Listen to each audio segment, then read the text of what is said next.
Bien, vamos a continuar entonces con el tema renal. Habíamos terminado en esta diapositiva en donde charlábamos sobre el hemograma, en donde a partir de la estatura del paciente y el peso, nosotros podíamos interpolar en el área corporal y sacar directamente el área corporal a la superficie corporal y colocar entonces este valor, perdón, en la fórmula de creatinina, el clearance de creatinina, en ASC, que sería el área de superficie corporal. Si es que este área no se indica, en ningún problema porque directamente no se informa el peso y la estatura del paciente, entonces se toma como que el área de la superficie corporal es 1,73 y este término sería 1. ¿Sí? Entonces solamente utilizamos esta parte de la fórmula. Si se especifica y se pide sacar o se indica el peso o se indica la superficie, entonces se hace este cociente y se multiplica por el factor toda la fórmula del clearance de creatinina. ¿Cuál es la interpretación de este clearance? Fíjense que la creatininemia entonces está aumentada en estas situaciones. En enfermedad renal, obviamente, está aumentada la creatininemia, ¿no? En enfermedad renal, por una disminución de la excreción de creatinina, en necrosis muscular por un aumento en la liberación de la creatinina, y en las hipovolemias por hemoconcentración, o sea, por concentración de la sangre.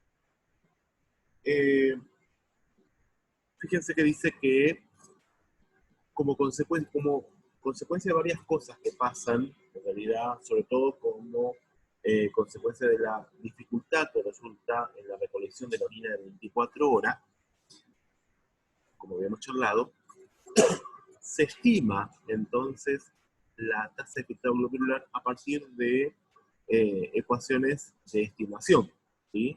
Del clearance de creatinina. Como decía acá, entonces, por razones de costo, tiempo y variabilidad de la población, se ha propuesto utilizar fórmulas empíricas que permitan estimar el clearance de creatinina a partir de la creatininemia. O sea que necesitamos un solo dato del laboratorio para meterlo en una fórmula de cálculo y poder estimar la tasa de filtrado glomerular o clearance de creatinina. Debido a variaciones en la edad, el peso, el género, que afectan a la tasa de filtración glomerular, porque lo vimos en las fórmulas, se puede usar la fórmula de Cockcroft y Grau, ¿sí? Que fíjense que para el caso del hombre, el clearance de creatinina se estima como el peso multiplicado por 140 menos la edad dividido 72 por la creatinina sérica como único valor de laboratorio que se toma. Y el clearance de creatinina en mujeres se puede estimar por lo mismo multiplicado por un factor, como habíamos dicho anteriormente, como consecuencia de que la masa muscular en la mujer es menor que la masa muscular en el hombre, y la creatinina se genera a partir del metabolismo, ¿sí? De los músculos.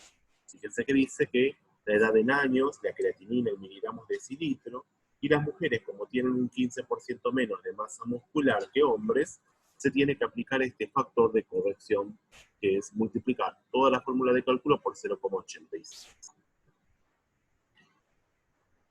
Para pensar un poquito, dice que es aceptable tener niveles de creatinina bajos en estos pacientes con poca masa muscular, en pacientes caquéxicos, o sea, caquéxicos quiere decir que están desnutridos, que tienen miembros amputados, en pacientes con enfermedades musculares, en niños y en personas ancianas. Por eso, en estas situaciones, hay que tener en cuenta que un valor normal de creatinina sérica, creatinina plasmática sérica, no quiere decir que el paciente esté normal o esté bien, sino que puede llegar a resultar patológico. ¿Por qué?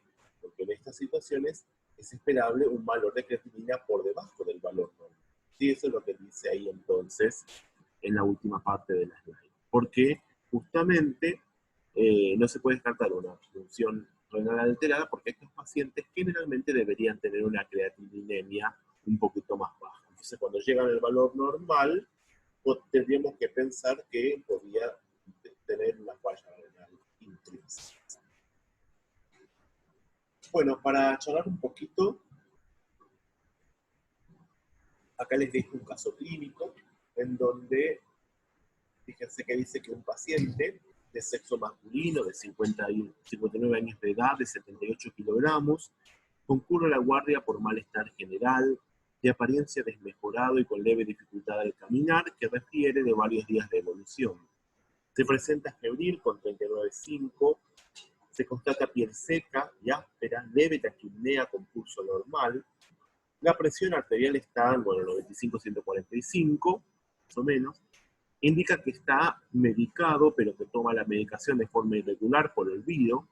No es diabético. Padre fallecido por cáncer, CA significa cáncer, cáncer de páncreas en este caso. 2 hermanos y madres fallecidos de insuficiencia renal crónica. Se solicitan estudios de laboratorio de guardia, arrojando los siguientes resultados, y tenemos acá. Glóbulos blancos normales, la fórmula leucocitaria no nos importa, pero predominio de neutrófilos. El recuento de glóbulos rojos es bajo, la hemoglobina es baja, el hematocrito es bajo y las plaquetas son bajas. Si vamos a la química, fíjense que tenemos una urea elevada, la glucemia normal, hay que pensar que esto no está en ayuda, este paciente. La creatinina muy elevada, el ácido úrico, fíjense que tiene los valores de referencia al costado, ácido úrico elevado, el sodio bajo, el potasio alto. El hepatograma no presenta cambios importantes, pero si bien tiene una proteínas totales baja, ¿sí? Una albúmina baja, la PCR y la eritrosedimentación, fíjense que están aumentados. 119,63 y mayor a 120 milímetros en una hora sería el volumen de sedimentación vertical. Esto obviamente nos habla de un proceso inflamatorio, esto de un proceso netamente renal, acumulación de los productos de desecho, fíjense, disminución de la concentración plasmática de sodio, aumento de la concentración plasmática de potasio, y nada más, anemia. ¿Sí? Con estos datos, entonces, el médico solicita un estudio de orina de 24 horas y un estado ácido base, para lo cual entonces tenemos una diuresis de 860 mililitros, baja la diuresis, una creatinina en orina de 77,31 miligramos de decilitro, el clearance de creatinina que lo tienen que calcular ustedes y en función de eso definir si tiene falla renal o no, una proteinuria de 111,53 miligramos de decilitro, y me pide calcular la proteinuria de 24 horas.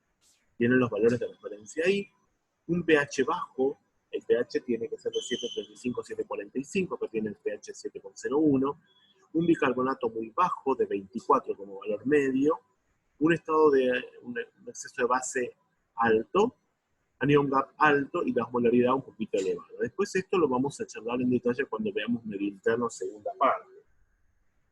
Lo importante es saber que tenemos un pH alto, un pH bajo, de 7,35 a 7,45 es el pH, y acá tenemos 7,01. No hagan caso, esos son los ruidos del laboratorio. La primera pregunta dice qué información saca de los parámetros evaluados y si sugiere algún parámetro de laboratorio al médico tratante. Eso se los voy a dejar a ustedes. Fíjense que lo que sugerimos en este caso es la calcemia, que es el que nosotros medimos en este paciente. Tiene 7,3 con estos valores de referencia, entonces está hipocalcémico. Y la fosfatemia, que es alto, 6,6 con un límite superior de 5,6. Recuerden ustedes que la enfermedad renal cursa con hipocalcemia e hiperfosfatemia, ¿sí? O sea que estos serían los valores que cierran con una enfermedad renal de tipo crónico. Después pide que relacione los parámetros que resultaron alterados con el diagnóstico del paciente, y eso tienen que hacerlo en base a la fisiopatología de la enfermedad renal y la sintomatología que presenta. Les pido que calculen el clearance de creatinina y la proteinuria de 24 horas. Eso lo tienen que hacer aplicando la fórmula, el clearance de creatinina aplicando la fórmula, ¿sí? Tengan en cuenta que los problemas que ustedes van a tener que resolver sobre el clearance de orina de 24 horas tienen que ver con esto, las diluciones y los cambios de unidades. O sea que deben manejar estos valores, estas cosas, para que no resulte un problema adicional resolver estas cuestiones de orinas de 24. Les dejo que piensen cómo calcularían la proteinuria de 24 horas, pero les doy un dato. Tienen que usar la diuresis.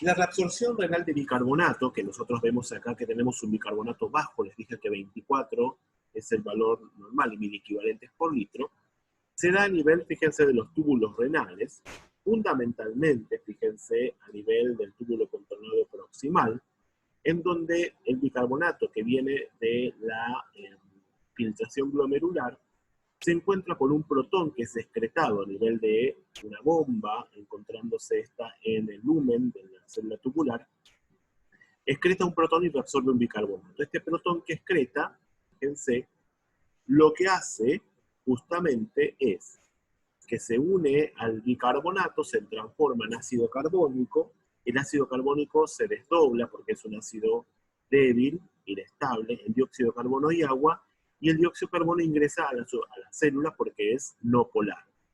Cuando ingresa el dióxido de carbono se encuentra con el agua y en presencia de una enzima dentro de la célula tubular que se llama anhidrasa carbónica, se genera nuevamente protón y bicarbonato. Este bicarbonato se encuentra con otra bomba que es expulsada, que se expulsa el bicarbonato a la sangre, ¿sí? Y de esta manera, entonces, por cada protón que se excreta a la orina, se reabsorbe un bicarbonato a la sangre. Y esa sería una de las principales vías de reabsorción del bicarbonato a nivel renal, particularmente, fíjense, en el túbulo contorneado proximal. Por eso en estos pacientes, como no pueden excretar, como no pueden liberar protones fácilmente, el bicarbonato se pierde. Generalmente la orina de estos pacientes puede ser levemente o ligeramente alcalina. Bien, si hablamos un poquito de la evolución clínica de la enfermedad renal, tenemos que tener en cuenta que los primeros estadios de la función renal alterada, que tienen que ver con un estadio subclínico, cuando hablamos de estadio subclínico tenemos que hablar de que las manifestaciones clínicas de la enfermedad no se observan en el paciente aún, y esto tiene que ver con que tiene aún, esto que dice acá, reserva funcional renal, está aumentado. ¿Sí? Fíjense que tiene una alta reserva funcional renal, y entonces cuando hay de injuria o un insulto, una injuria renal, los valores de la tasa de filtrado glomerular se encuentran dentro de los valores normales en un primer estadio, en un estadio subclínico. Luego de una recuperación, y si es que las nefronas, ¿por qué tenemos una reserva funcional renal? Porque hay algunas nefronas que se pueden ir deteriorando, pero las nefronas que están funcionantes toman todas sobre su hombro la carga para filtrar la sangre y para normalizar entonces la tasa de filtrado glomerular. Esto sería como una especie de modo de compensación o mecanismo compensatorio que tiene el organismo humano para mantener la tasa de filtrado glomerular dentro de los parámetros normales. Si esto persiste y persiste la injuria o el daño renal, fíjense que la tasa de filtrado glomerular empieza a decaer y baja, ¿sí? O baja más del límite inferior, ¿sí? De lo que sería el valor de referencia. Y ya empezamos a ver que la tasa de filtrado glomerular disminuye. El nivel de creatinina empieza a estar disminuido. Si esto continúa y disminuye la masa funcionante de las nefronas, fíjense, a lo largo del tiempo, o la reserva funcional renal está disminuyendo, fíjense que llegamos a lo que sería la enfermedad renal crónica, en donde se ve una marcada disminución de la tasa de filtrado glomerular, evaluado a partir del screening de creatinina y de la funcionalidad renal, ¿sí? Con una disminución notable de las nefronas funcionales. ¿Sí? Entonces ahí se manifiesta toda la clínica florida de la enfermedad renal de tipo crónico. Hablábamos que la creatinina plasmática sola como valor no me sirve para evaluar para evaluar la funcionalidad renal o para hacer diagnóstico de enfermedad renal crónica. Y esto tiene que ver simplemente con que acá tenemos, por ejemplo, el valor normal de 0,7 a 1,3 miligramos de cilindro de creatinina, que sería esto. Fíjense ustedes que acá tenemos la tasa de filtrado glomerular en minutos por minuto en función de el clearance de creatinina en la creatinina en miligramos de cilindro, la creatinina plasmática. Y ustedes observarán que para que la creatinina empiece a aumentar, la creatinina plasmática empiece a aumentar por arriba del valor de referencia, la tasa de filtrado glomerular, fíjense que tiene que disminuir bastante. Fíjense que tenemos que llegar como a 30 para que tengamos un una creatinina plasmática de alrededor de 4 miligramos por decilitro.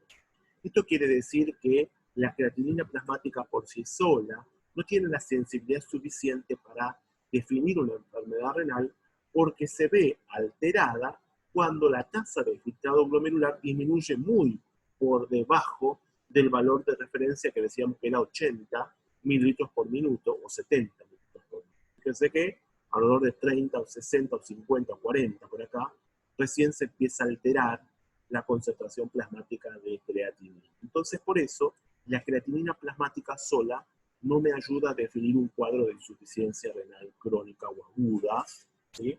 Pero sí me ayuda la tasa de filtrado glomerular evaluada a partir del clearance de creatinina, ya sea por la fórmula de cálculo o las fórmulas de estimación que habíamos visto anteriormente.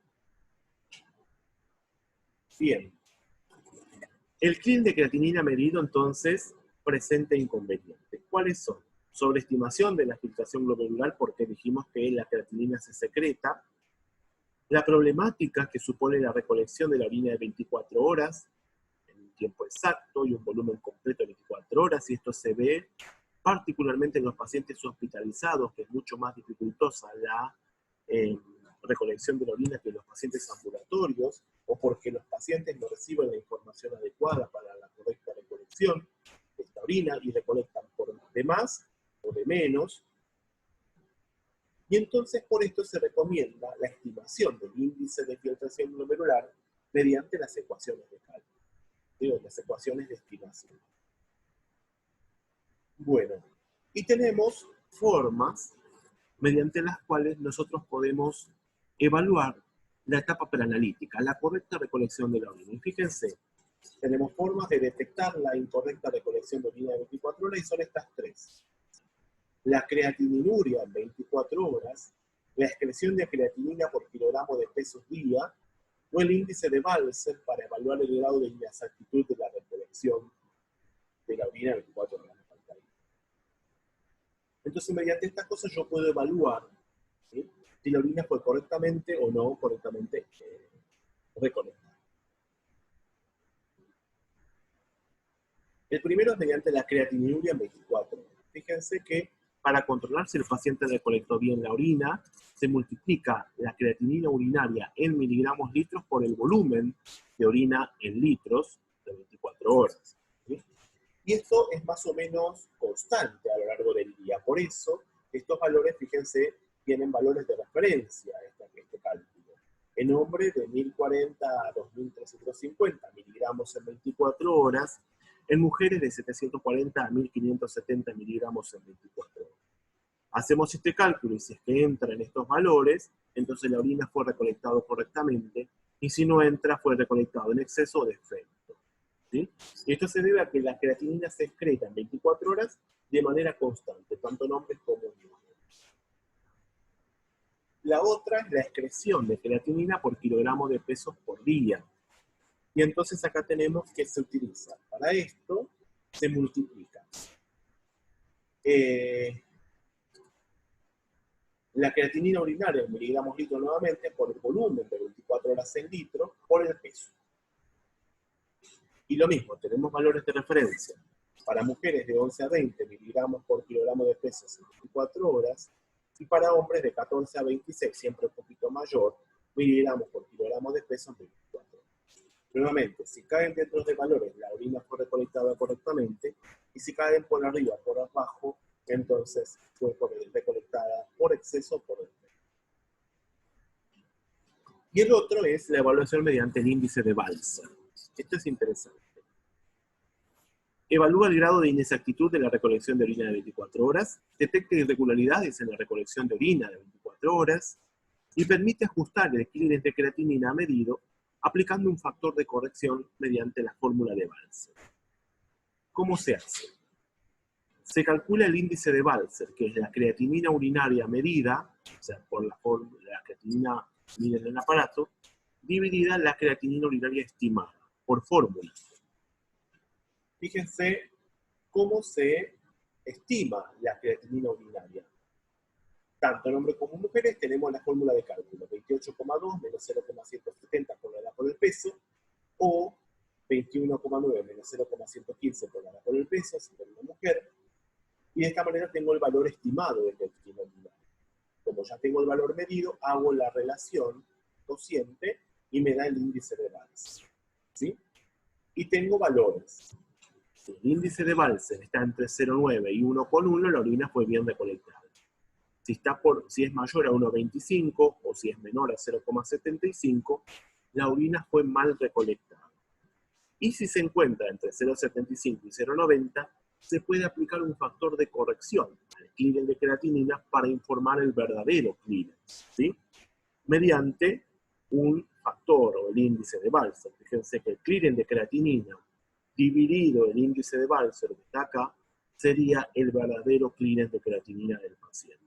Solo si es que el índice de Balser se encuentra entre 0,75 y 0,90. ¿Sí? Y acá tenemos un ejemplo.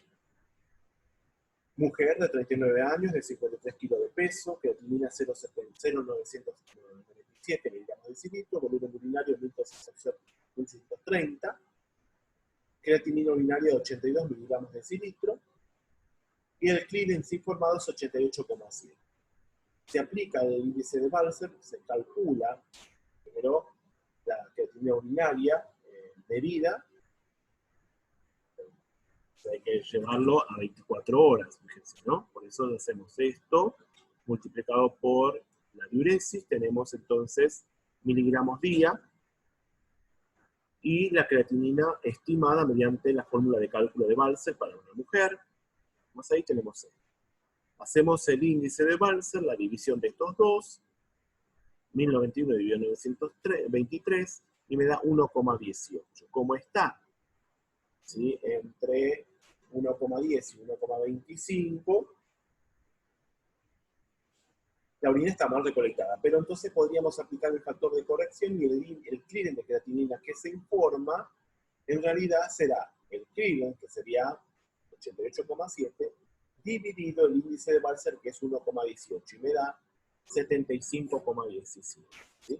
Y ese es el clearance de creatinina que tengo que informar, corregido mediante el índice de Balser. ¿Sí?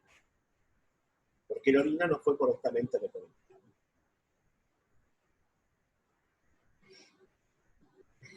Hay ecuaciones que estiman entonces el clearance de creatinina, como habíamos visto.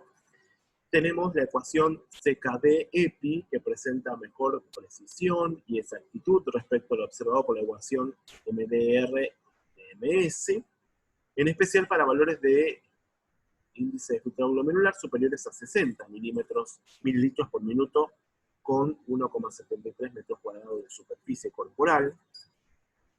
Y entonces los consensos nuevos sugieren sustituir la ecuación de MDR por la CKD, ¿sí?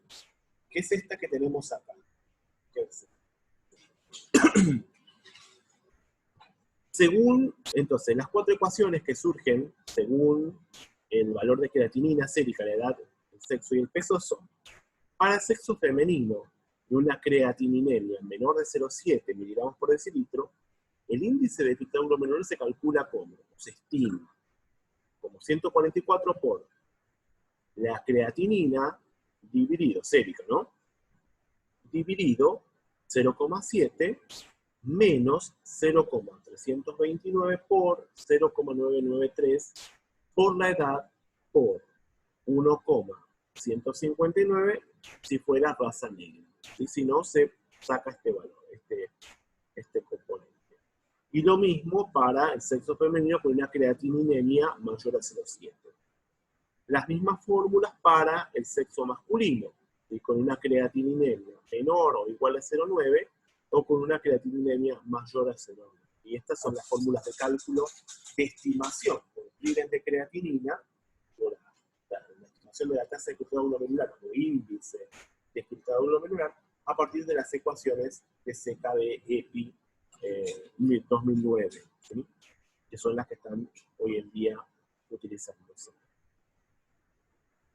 Bien, ¿cuáles son las limitaciones del uso de estas ecuaciones de estimación de índice de filtrado glomerular? Estas. En personas con peso corporal extremo, o sea, índice de masa corporal menor de 19 o mayor a 35, en dietas especiales o malnutrición, alteraciones de la masa muscular, amputaciones, personas menores de 18 años, en embarazadas, en fracaso renal agudo y en estudios potenciales de donantes de riñón. En estas situaciones no se pueden utilizar estas ecuaciones, ¿sí? Ni tampoco las anteriores, ¿sí? No se pueden utilizar. Entonces se deben utilizar el clearing de creatinina. Acá les dejo simplemente para que lean las recomendaciones de ecuaciones para el índice de fructose glomerular en adultos. Léanlo, por favor, después ustedes. Vamos a avanzar porque si no, lo vamos a terminar. Esta parte que les expliqué, ustedes van a tener ejercicios para resolver. Es lo más interesante, me parece a mí. Tienen que tener en cuenta lo que estudiaron en las clases anteriores, las materias anteriores, de evaluación de la filtración glomerular con el clearance y la fórmula de clearance. Y esta parte que sigue ahora es un poquito sobre química nefrológica, en donde yo no me voy a meter a charlar mucho porque ustedes ya lo vieron, en la parte práctica, en donde estuvieron viendo orina completa, entonces estas cosas ya las vieron ustedes. Fíjense que el examen de orina incluye los estudios de caracteres físicos, la densidad, la acidez, la presencia de compuestos patológicos como la glucosa, glucosuria, hemoglobinuria, proteinuria, examen microscópico directo del sedimento urinario, y que para eso tenemos las tiras reactivas, sobre todo para la parte química y física, en donde se mide la densidad, el pH y las características químicas. Dentro de las características químicas, entonces, tenemos que, obviamente, la diuresis va aumentando en función de la edad. Fíjense que en el primer mes son 300 mililitros en 24 horas, después al año 500, después a los 5 años 700, después, fíjense, a los 10 años ya va 1000 mililitros por 24 horas, y después en la etapa adulta 1500 mililitros en 24 horas. Los caracteres físicos, el volumen urinario en 24 horas mayor a 1,5 mililitros, a 1,5 litros, perdón, se llama poliuria, y acá tenemos situaciones, tanto permanentes como transitorias, que generan poliuria. Particularmente la diabetes mellitus tipo 2, la diabetes insípida que hemos charlado, la insuficiencia renal, la hipopotasemia, el aldosteronismo, la polidipsia compulsiva. Si hablamos de transitorias, tenemos la ingestión excesiva de líquidos, administración de soluciones parenterales y la ingestión de diuréticos, porque el diurético, ¿qué hace? Hace que el paciente elimine más cantidad de líquido. Si hablamos de volúmenes, oliguria, ¿sí? Definimos oliguria como disminución de la diuresis. Tenemos una oliguria renal por deshidratación, hipovolemia e insuficiencia cardíaca, una renal por necrosis tubular aguda, necrosis cortical o glomerulonefritis, y la posrenal por obstrucciones, ¿sí? Que pueden ser por cáncer, por fibrosis o por cálculos, ¿sí? Que son las más comunes. La densidad no me voy a meter porque hoy en día se mide a partir de, ya saben esto, pero a partir de tiras reactivas, por diferencia de colores, pero acá tenemos el urinómetro, como se medía anteriormente, fíjense, se requería un gran volumen de orina, porque teníamos que colocar en una probeta, y por el principio de Arquímedes, que ustedes deben saber de la escuela secundaria, entonces el principio de flotación se medía directamente la densidad urinaria en el urino. Hoy en día, obviamente, se mide por los métodos químicos con la orina. El pH urinario es función de la capacidad renal para eliminar los protones, o sea, la capacidad para formar orinas ácidas o alcalinas. Las orinas levemente alcalinas o muy alcalinas se deben a varias situaciones. Pueden ser insuficiencias renales crónicas, pueden ser medicamentosas, sobre todo cuando reciben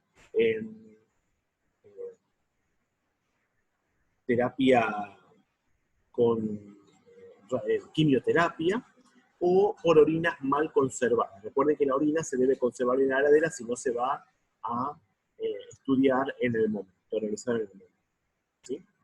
El pH normal es de 5,5 a 7,5, o sea, orinas levemente ácidas a casi alcalina. Y acá tenemos cuando en acidosis tubular renal, en nefritis intersticiales, en lesiones tubulares, se ve alterado entonces este pH. Eso no se ve. Acá tenemos las causas de orina ácida y orina alcalina, en donde ustedes se fijan y tenemos entonces, a esto lo leen ustedes tranquilamente, pero tenemos vómitos, hiperventilación, acidosis tubular renal, orinas alcalinas, mientras que causas de orinas ácidas tenemos enfisema, diabetes mellitus, inanición, deshidratación, diarrea, etc. Y acá abajo tienen el fundamento de las tiras, las almohadillas reactivas de la tira de orina. Bueno, importancia clínica de medir el pH urinario, que tiene acidosis en cetosis, que después vamos a ir viendo qué es acidosis y qué es cetosis, en alcalosis respiratorias o metabólicas, en defectos de la secreción y la absorción tubular renal de ácidos y bases, en formación de cálculos renales, porque vamos a ver precipitación de cristales, en tratamientos de infecciones renales, en terapias medicamentosas, como dijimos anteriormente, sobre todo en terapias que tienen que ver con quimioterapia. Acá vemos el endotelio fenestrado, que yo les había contado levemente, fíjense las fenestraciones, como se ve del endotelio capilar glomerular, y dice que separa elementos formes de la sangre como células. El endotelio es rodeado por un glucocáliz, que es la estructura proteica de carga negativa, que repele a muchas proteínas como la albúmina, que tienen parecidas las cargas. Acá tenemos la estructura de la membrana de ultrafiltración glomerular con la membrana basal.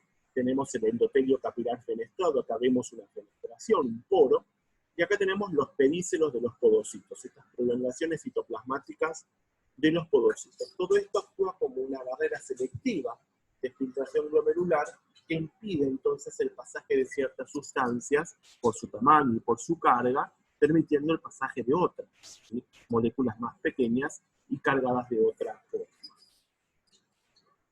Acá vemos con mayor detalle lo que sería un pedícelo de un podocito, en donde vemos las estructuras proteicas que mantienen unidas estos podocitos. Fíjense que la podocina es una de las proteínas más importantes, como la nefrina, la otra. Y acá tenemos las cargas negativas del glicocáliz del endotelio capilar, que dijimos que es fenestrado. Y acá tenemos la membrana basal. ¿Sí? Esta sería la barrera de ultrafiltración glomerular. Bien, los podocitos que forman poros para la filtración. Pasamos, porque esto ya lo sabemos. Y por último, me queda por charlar un poquito sobre las células mesangiales.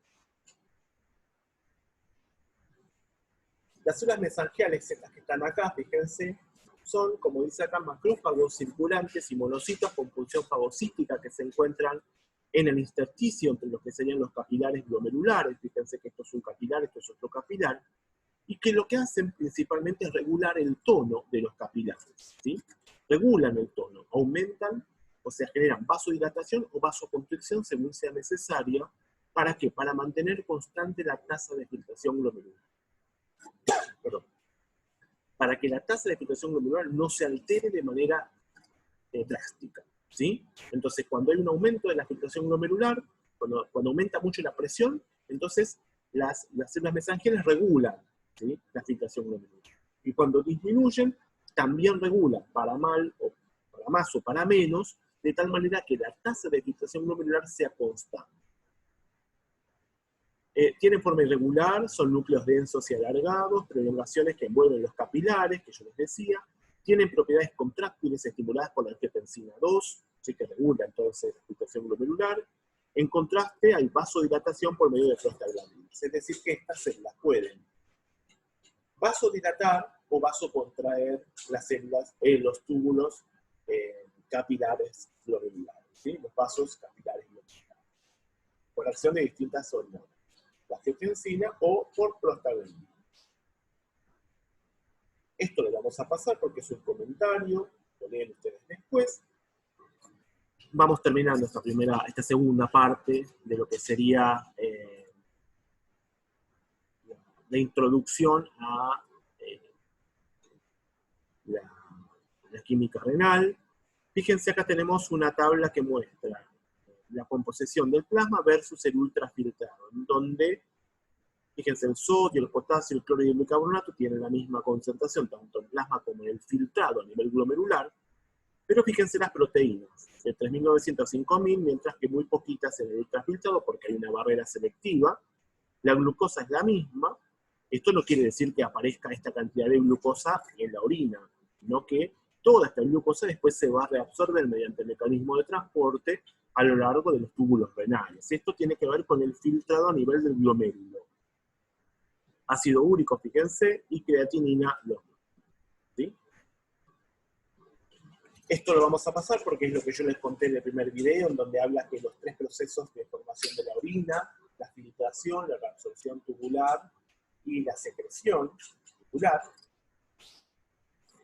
Acá habla que la barrera de filtración y la excreción de proteínas, fíjense, la función principal es permitir la filtración de solutos pequeños como el sodio, el agua y la urea, que a medida que la masa molecular se acerca a la de la albúmina, la tasa de filtración de estas sustancias disminuye, que hay diferencias de filtración de solutos de acuerdo al tamaño y a la carga, ya dijimos, por la selectividad de esta barrera de filtración, y que algunos solutos no filtran si tienen cargas negativas, porque también, recuerden ustedes, el glicocálix del endotelio capilar tiene carga negativa, por eso hay repulsión electrostática.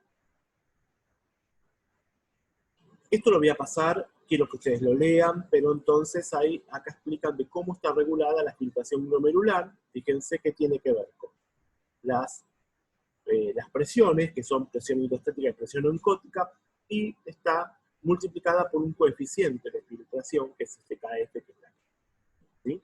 Acá tienen las relaciones de cada uno, y acá resulta entonces de esta fórmula la filtración glomerular. Sí.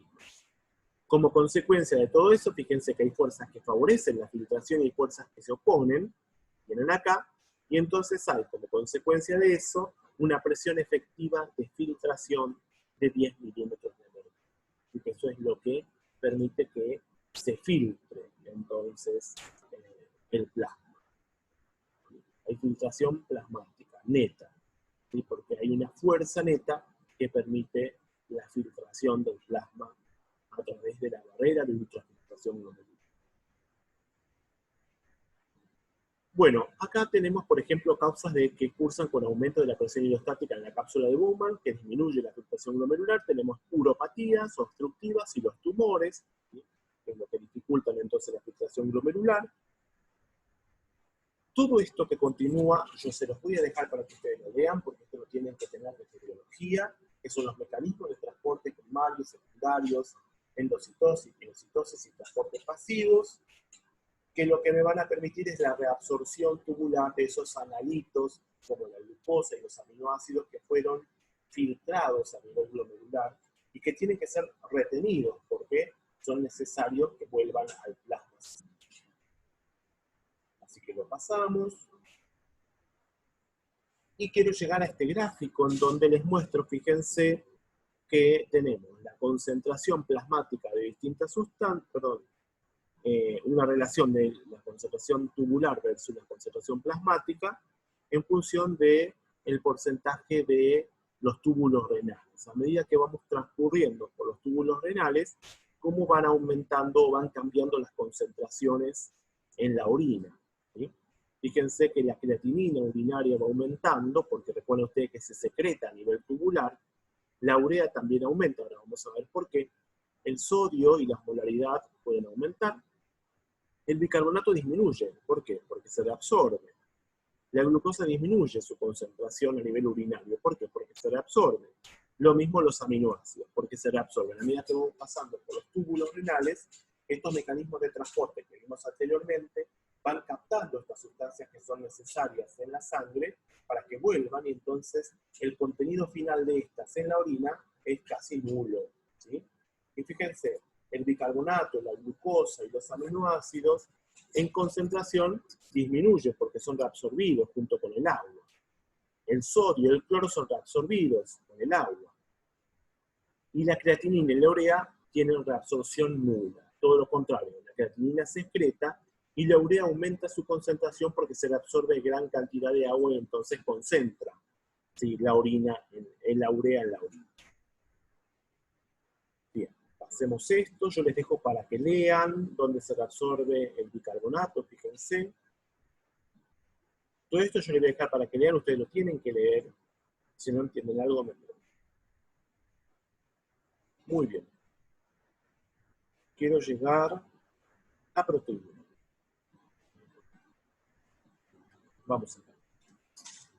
El último concepto que vamos a tener en el día de hoy es de proteinuria. Ustedes saben que las proteínas, entonces la proteína no debe aparecer de forma normal en la orina, ¿sí? Porque es una macromolécula que queda retenida a nivel de la barrera de ultrafiltración glomerular y entonces no pasa a la orina. Esto empieza a pasar cuando hay un daño glomerular. Entonces la proteinuria se asocia con daño glomerular. Fíjense, pero no toda proteinuria implica lesión orgánica glomerular. Hay un 3 a un 5% de jóvenes adultos, jóvenes, que está favorecida la proteinuria y sobre todo ortostática en posición de pie. En la vasoconstricción renal también puede haber proteinuria y suelen ser benignas pero requieren vigilancia. ¿Cuáles son estas situaciones? Fíjense, el ejercicio, la fiebre, el calor y el frío y el estrés o la insuficiencia cardíaca pueden generar una cierta proteinuria, puede ser fisiológica, pero que además de ser benigna requiere vigilancia, ¿sí? Hay que ver si después cuando dejamos de hacer ejercicio esta proteinuria persiste, ¿sí? Entonces tenemos dos tipos de proteinuria que tenemos que evaluar. La proteinuria glomerular y la proteinuria túbulo-intersticial. La proteinuria glomerular tienen que ver con estos grandes síndromes, el síndrome nefrótico y el síndrome nefrítico, que vamos a charlar a partir de la clase siguiente. Mientras que la proteinuria túbulo-intersticial tiene que ver con la necrosis tubular aguda o la pielonefritis, ¿sí? Que son inflamaciones. Acá tenemos síndromes nefróticos y nefríticos. Todo esto, cualquiera de estas causas, genera entonces una proteinuria que tiene que ver con un daño de tipo renal, por lo tanto una enfermedad renal. Entonces, una proteinuria moderada, que es una proteinuria continua de 0,5 a 4 gramos en 24 horas, que se puede dar en situaciones como glomerulonefritis activa o en evolución. Y fíjense cómo se ve la proteinuria muchas veces. Recuerden ustedes que la espuma de la orina se asocia con proteinuria. Una orina que tiene mucha espuma se asocia con presencia de proteína. Bueno, vamos a dejar acá porque se nos va la hora y después nos van a cortar el Zoom. Así que a partir de acá continuamos la clase que viene con las proteínas.